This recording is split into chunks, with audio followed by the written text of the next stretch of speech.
Coach, what have you thought about your team's blocking and ability to get off blocks on the perimeter this season? I think, we were pretty exceptional Saturday as far as, getting off blocks and making plays. The time we didn't get off blocks, we got held and they got penalized for it. But our guys have, we've improved vastly, I know, defensively and our ability to get off blocks.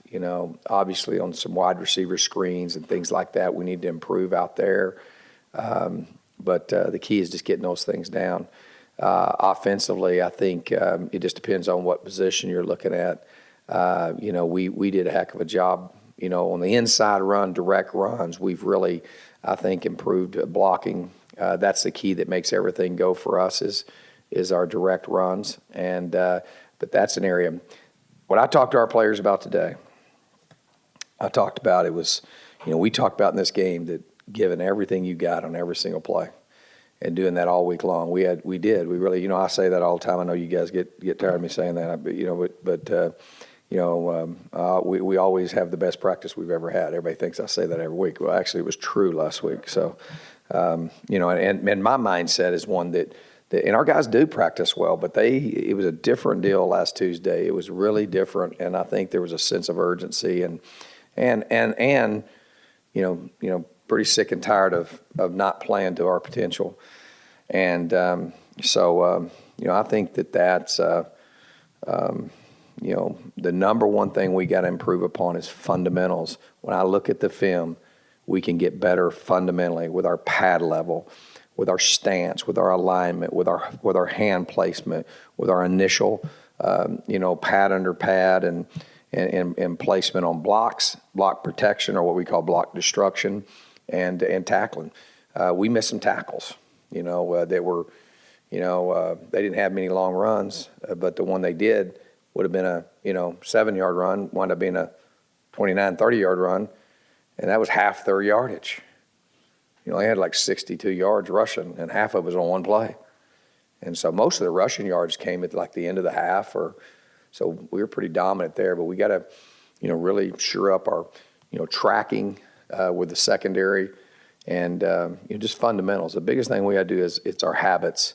We really made vast improvement last week. Now we need to double that this week and keep going because, people don't realize we practice 3 days a week.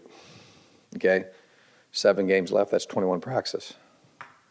So there's a sense of urgency about getting better. So we got to get better fundamentally. So you're on the right track there. That's the thing that I've emphasized to them. Todd, your pass protection was kind of under fire in that first week. Since then, Since then, how do you think you guys have done there? We've gotten a lot better from that week. I can tell you that. I think it was 9 sacks that week. So what do we have, 1 or 2 last week? 1. Okay. Well, there you go. No, I think it's gotten a lot better. I think one of the things, one of the things that almost is de-emphasized nowadays. You even look at the game from, especially college and the pros. I mean, practice is almost devalued. I mean, this game is played around fundamentals, and I think it hurt us a lot.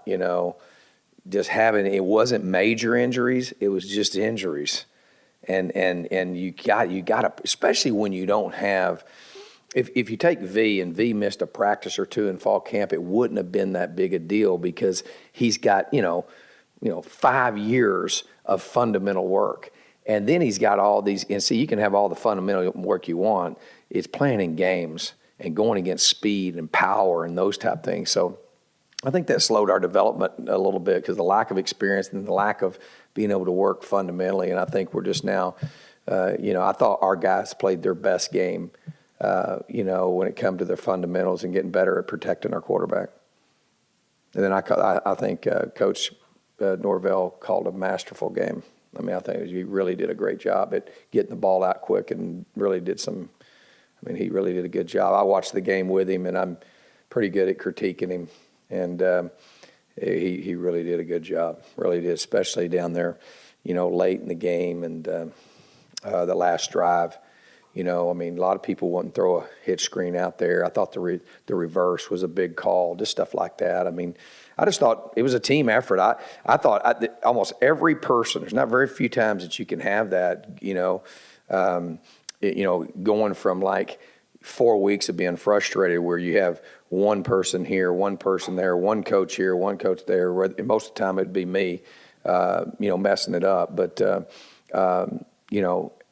I thought our coaching staff got better. I thought I thought in all 3 phases, I thought every player, man, gave everything they got, and there was a determination about that was really special. And so we got to match that and continue to take that to each week to the next level. Coach, I guess you kind of just touched on that a little bit, but how nice was it to finally see the team play to its potential? It was about as nice as it gets. Obviously, it's really cool for, those seniors. I'm really, DJ was one of the first guys we brought in here, and and him and Mike and I, we were all talking about, these kids have gone to the Rose Bowl twice in their career and won both times. Been to the Coliseum and won. I mean, so it was pretty neat for them and for us, because the reality is we're actually serious about competing for championships, and we had not had this not had been able to put it together, and so this game was vital. Our backs were against the wall. We had to get it done to stay alive, and so we're still alive, and we got to go. We got a lot of work left to be done. You've been really high on your linebackers all season, or really since last year. How have you felt about Salamo Fizo, Christian Sam, Mokiola? Salamo is, I couldn't be more proud of him.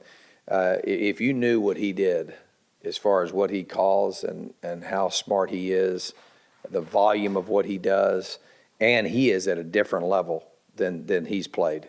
I think he's playing at an all Pac-12 level. I think he's a guy, you look at his numbers he's putting up, or, player of the year, caliber numbers. He's been phenomenal. Lau has been absolutely phenomenal.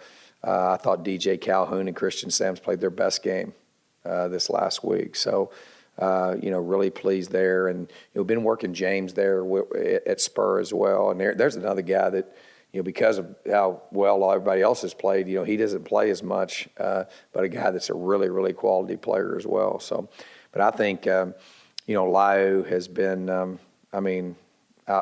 the chart. All Pac-12 level on the season. But Salamo Fiso, in my opinion, is our leader. He's the leader on that field. He's the guy that calls everything. He's the kind of the quarterback. Obviously, he and Jordan work together. They're the two communicators back there. But man, Salamo is making plays. Really playing at a high level in his efficiency. And the other guy that I think's really stepped up big time in the leadership, on the line is Demetrius Cherry. At linebacker, it's Salamo Fiso, and obviously the back end, I think Jordan's a big leader for us. Our 2 corners have been stellar. Really stellar. Gump got in a couple of plays. I think he's going to help us. We just got to learn what he's doing, but he's got some promise there as well.